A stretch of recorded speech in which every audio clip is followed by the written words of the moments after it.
In this week's episode, we're celebrating Women in History Month by honoring the women out there rocking it in every job you do. This is for every gal in the RV world that want to explore the world on their own, and props to those that already do. So, hopefully, by showing you some of the things that I do, it'll inspire you guys to get out there on your own and be a modern-day Rosie the Riveter. Welcome to Chasing Landscapes. We're Jack and Mary, and we're full-time RVers, traveling the country and exploring new places. I'm an artist, and we're always looking to capture our adventures on canvas. So come along with us as we go chasing some landscapes. Look, I get it. RVing can be intimidating to anyone, especially when you're first starting out. I personally remember being excited and terrified at the same time. But by doing a little research on a vehicle that's a good fit for you and getting your RV inspected before you buy it, you can avoid things like getting taken to the cleaners, if you know what I mean. And for those of you just starting out, there's a lot of people that have been doing this for a long time, like KYD, Keep Your Daydream, or Less Junk, More Journey. Both of these families have a ton of info on their YouTube channels and great advice for those of you that are just starting out. Plus, in a lot of different instances, we've learned that YouTube and Google are our best friends. Because if you've had that problem, it's most likely somebody else has had it too. And a lot of the time, it's an easy fix and something that you can do yourself. Yes sirree, I'm talking to you. Instead of calling on a professional and wasting all your hard-earned money, a lot of these things you can do yourself. The following are just a few things that I've done on the RV myself, with modifications and maintenance to the inside and outside of our RV. So let me show you some of them.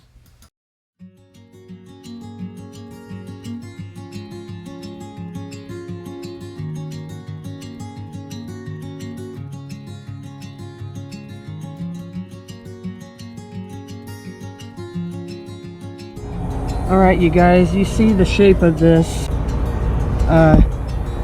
that is in bad need to come off of there and get replaced, so that's what we're doing next.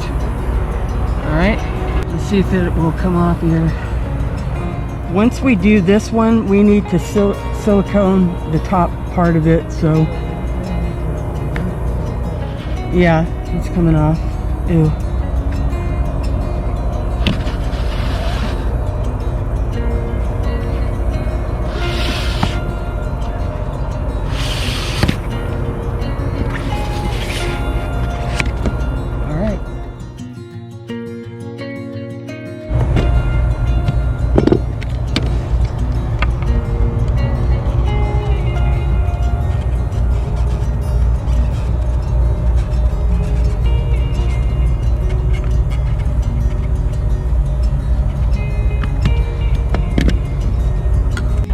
You just have to be careful because you don't want a bunch of scratching.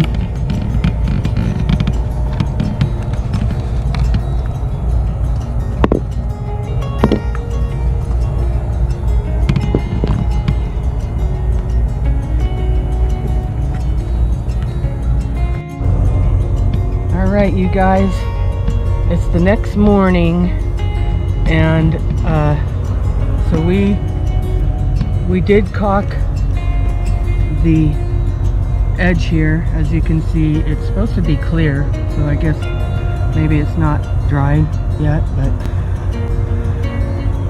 forgot to show you that part. It was pretty easy to pull through once we got sprayed the stuff on there to make it a little bit more slick. And so that's it. That's the fix.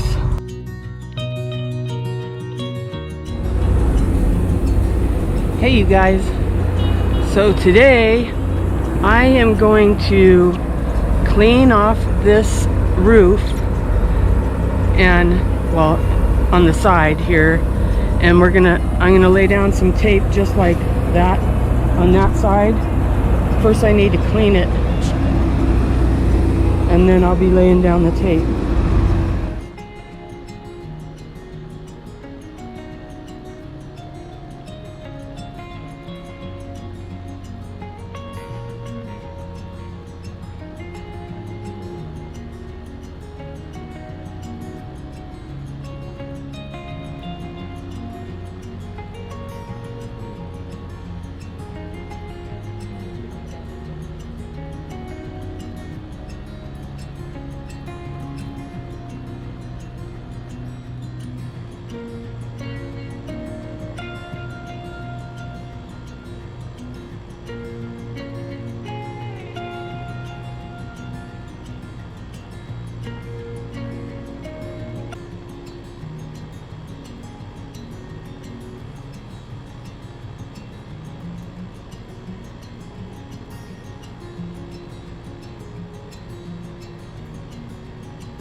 I don't know how much of this has been recording, but I've done that much so far. I cleaned this all off, and I was going to show you, this is what we're replacing next. This is what Jack accidentally overlapped.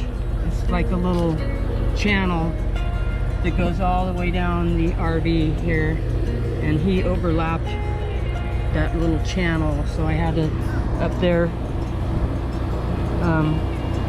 and so I had to kind of get it off of where the channel is to put this new strip inside of here. So all right, we're almost done.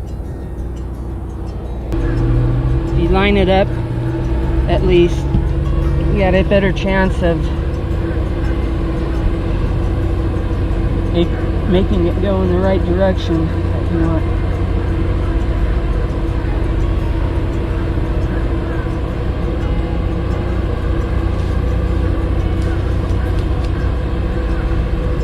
So we're doing this because sometimes when you're pulling into a RV park or something, and they've got low-hanging trees and stuff, the branches usually hit and they tear this piece of this part of the roofing, the rubber roofing. All right, looks like I'm done.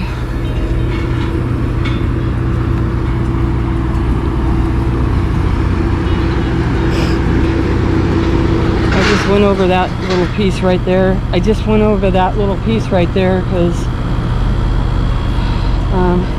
better to just overlap it.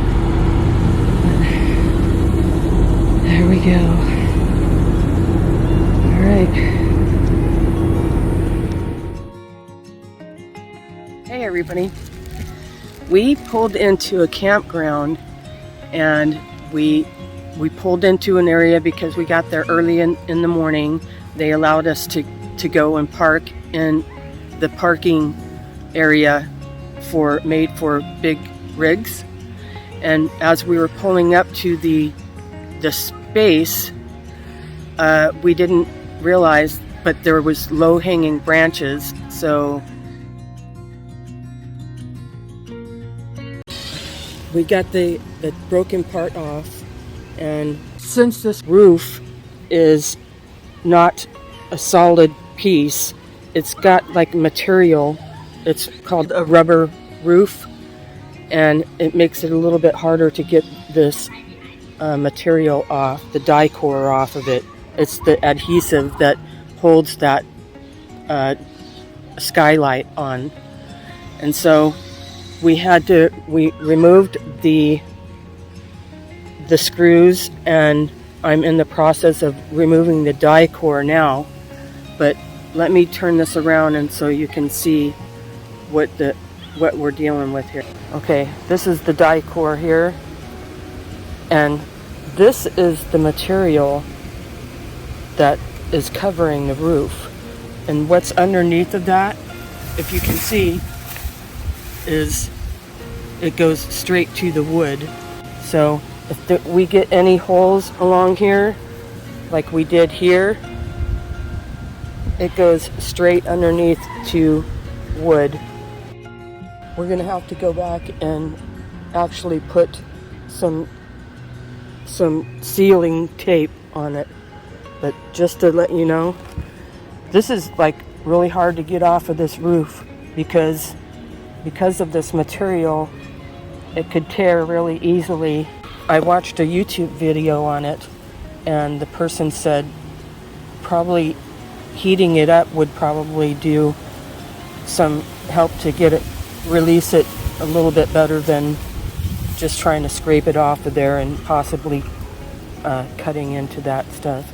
So that's what I'm in the process of doing right now. But we are here in Florida right now, and it's supposed to rain for the next 4 days. So we're kind of trying to beat the clock here. So I'll get back with you later and show you our progress. All right, you guys. So this is it. It's as cleaned off, I think, as it's going to be, and so it's ready for the hood to go on there. What we're gonna do is put a bead of stuff on the holes, over the holes, so it seals the holes, because the old holes might not match the new holes. So we're gonna put a bead over that and squish it down on there, and then seal the tops when we get done screwing it in.